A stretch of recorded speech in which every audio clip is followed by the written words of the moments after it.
Bonjour tout le monde. Dans cette vidéo, nous allons résoudre un exercice de probabilité. Donc ici, nous avons un sac qui contient 20 jetons.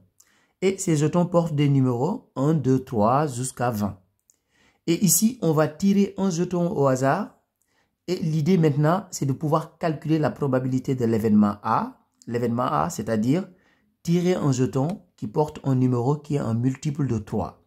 Maintenant, ce qu'on va faire ici, on va tout simplement lister toutes les possibilités, c'est-à-dire on va prendre les nombres entiers de 1 à 20 et dans cette liste-là, on va d'abord prendre ceux qui sont des multiples de 3 et on va calculer la probabilité. Donc ici, on va lister l'ensemble des résultats possibles. Donc ici, les résultats possibles.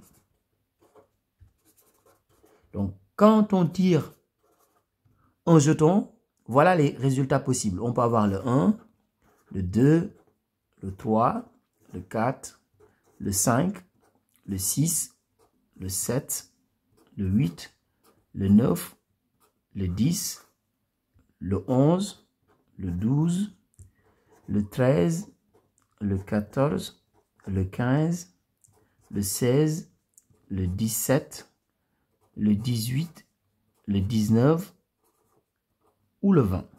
Donc, quand on tire un jeton dans le sac, voilà les possibilités. Maintenant, on va voir parmi tous ces nombres-là, quels sont les nombres qui sont des multiples de 3.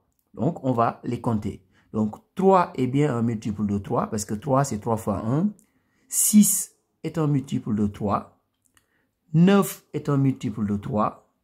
12 est un multiple de 3. 15 est un multiple de 3. 18 est un multiple de 3. Donc, dans cette liste-là, on a 6 nombres qui sont des multiples de 3 sur un total de 20.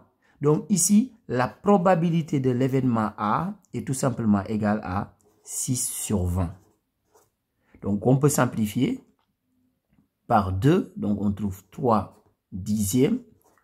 On peut exprimer le résultat sous forme de pourcentage, donc c'est égal à 30% si on veut. Ou bien on peut donner l'écriture décimale, c'est-à-dire 0,3. Donc dans un exercice, on peut vous demander d'exprimer la probabilité sous forme de fraction, en pourcentage ou en écriture décimale. Et voilà les différentes possibilités. Au revoir.